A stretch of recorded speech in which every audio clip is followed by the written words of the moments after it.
Hey guys, Sam here at NA Studios. I'm going to show you how I would master a track using just the Logic built-in stock plugins.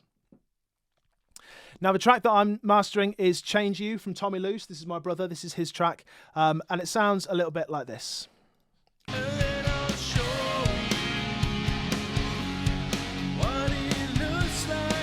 Kind of guitar driven stuff. And the reference track that I've got is Blackstone Cherry, Hell and High Water.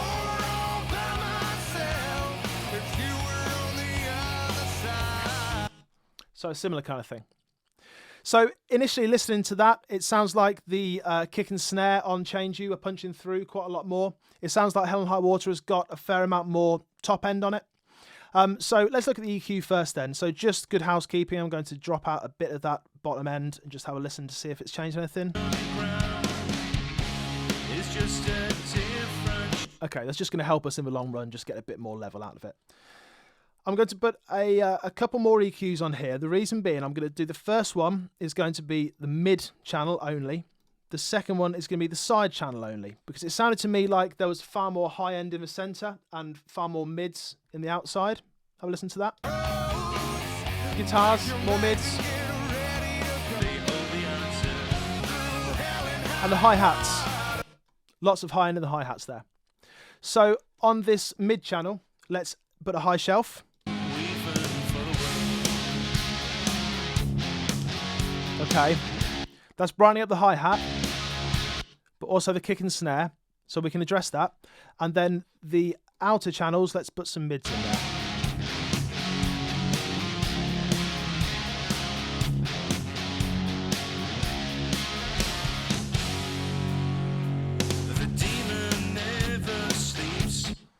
Okay, I think I'm going to add some of that to the outer channels as well. Sorry, the mid channels.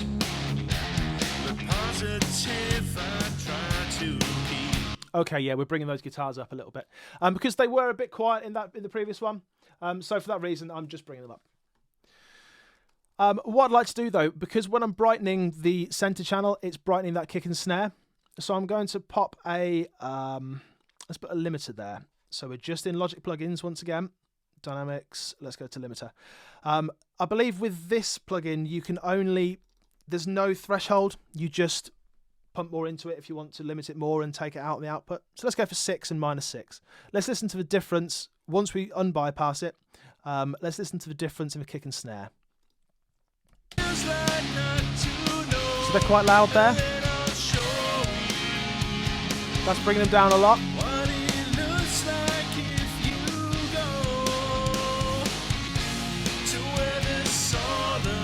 Yeah.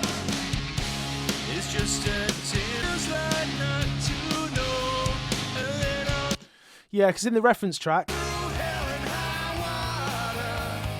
the drums are quite low actually. A bit lower than I'd like, personally, so I'm going to kind of meet it in the middle somewhere. Okay, so I think that sounds good. And I wanted to do that limiting as opposed to compression because I think that a compressor would be pumping too much there. I just wanted to kind of brick wall it and just bring those down. But I think I'd like to add some compression after I've done this element here, just as some overall compression. So let's put another compressor on, Logic stock compressor. Let's go for the SSL. Now what I'm going to do here is let's see where it's peaking.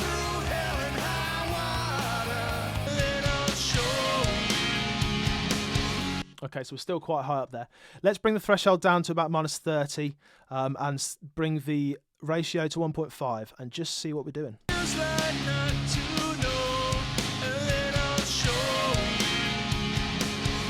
Okay, attack to the slowest, and then let's leave the release on auto for now.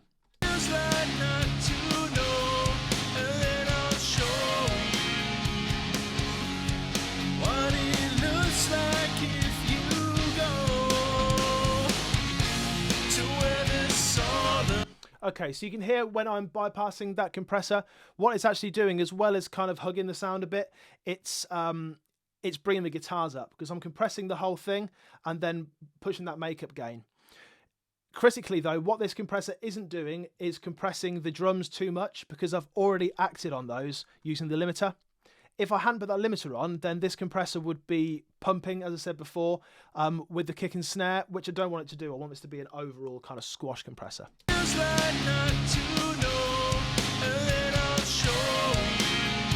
Hear the guitars when this comes in.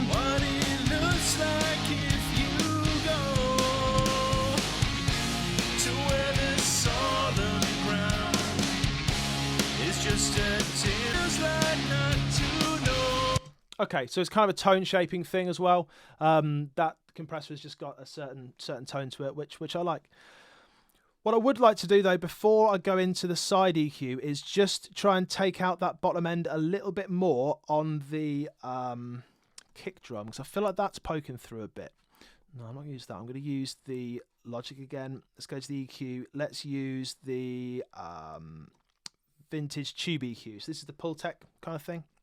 Because I feel like the kick is too loud, but I also feel like the bass is too quiet. So for that reason, I'm going to go on the mid channel. I'm going to try and dip out some of that kick.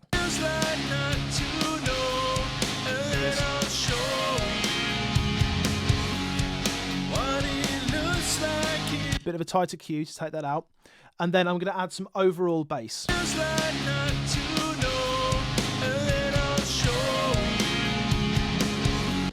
So that's adding some bass guitar, but what it's also doing is adding some kind of woofy blobbiness, which I'm going to counteract using the low attenuation. So what this does, if I just demonstrate on not a compressor, on an EQ, what we're actually doing when we're boosting and then attenuating, we're boosting, and then that attenuation is happening just after. Put it a bit tighter, just like that. So it's boosting the low end, and then it's cutting the low end just above that low end, if that makes sense. So what that actually does is it gets rid of some of that blobbiness, that woofiness. There it goes. Without it. With it.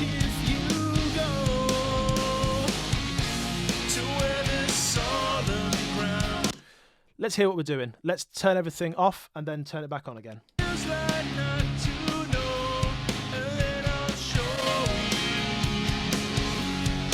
So certainly making those drums cut through in a frequency kind of way, not in a volume way. We're actually bringing them down quite a lot relative to the rest of the track, which is good. Let's get a loudness meter on here and see exactly how loud we are at the moment. Now, because I'm only playing a short part of the track, the LU range is going to be a bit off, but it's the integrated that we're looking at.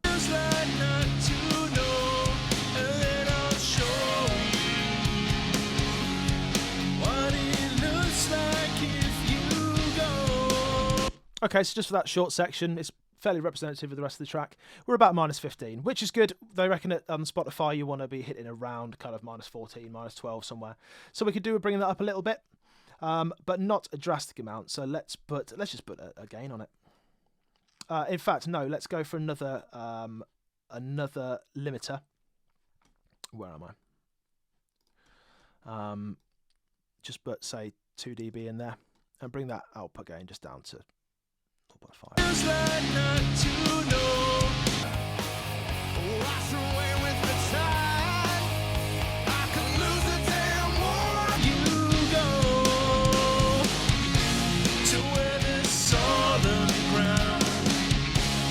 Just a tears like not to know, and then I'll show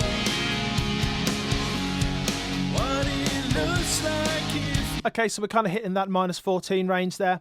What we don't want to do is achieve this kind of blob of audio. We're very dynamic here, and one thing that I'd like to do at this point is just mute the reference, select this, Control B, so bounce in place, and just have a look at the waveform, how it's going to be. I would imagine it's going to be somewhere in between this very dynamic and this, probably more towards this. So we can see that we've made it louder, but also what we call the crest factor, which is the difference between the loudest sections and the overall kind of blob of audio, has reduced. So we're reducing that dynamic range, which is that compressor. So here we have some very loud peaks, and the overall section is just about 2 of my mouse cursor. We have some loud peaks still, but then it's about 3 of my mouse cursor. So we're retaining those dynamics, but we're making the entire thing louder. which is good. So we're not aiming for enormous loudness. If we wanted that, we could do it. But this is about sweetening the sound, about improving the sound, tonal shaping, dynamics. We're about making the track better, not necessarily louder. If with that better comes loudness, that's cool, but that's not the initial thing that we're setting out to achieve. So let's listen to our track and then the reference one more time.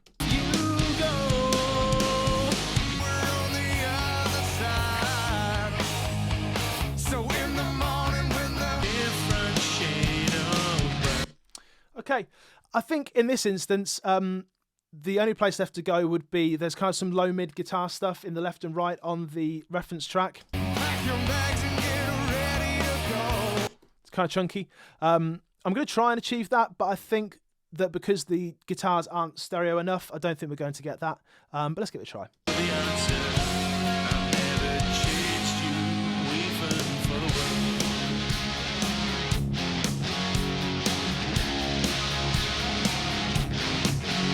Yeah, okay. So we've put quite a lot of bottom end in that.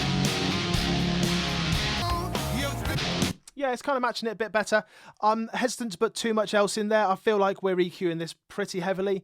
As I said, I don't think there's necessarily a right and wrong way of doing this. Just because you're adding 5 dB at the master stage, it doesn't mean that's necessarily wrong. It just means that it wasn't done at the mix, so you have to do it here. I think ideally I'd go back to the mix and kind of address those situations having listened to it in a mastering scenario, but I don't feel like it's wrong doing this. So there we go. Let's have a final listen to it then. This is the mix, the master that I've just done with the reference as well. Let's have a listen to the reference first.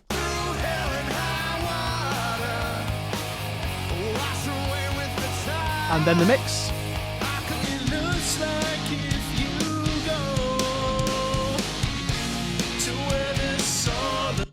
I'm going to take that down a little bit. It's just not quite where I want it to be.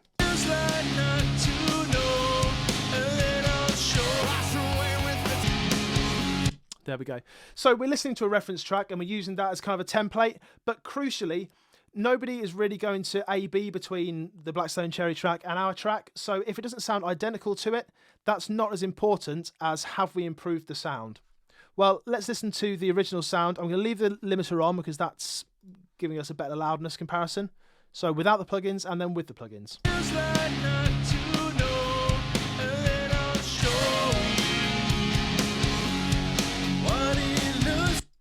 I'd say we've achieved our goal there. So this is mastering just using Logic Pro 10's built-in plugins.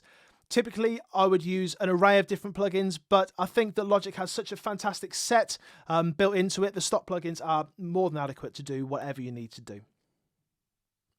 Check the links in the description below. I've got the original track of Change You, the actual mastered track that went out to Spotify. Have a listen to that, have a listen to this one, see which one you prefer. Drop any comments in the section below. I'd love to hear from you. Have we improved it? Have we set out to what we achieve? And as always, check out the Instagram, the Facebook, and make sure you hit subscribe. All right, thanks a lot.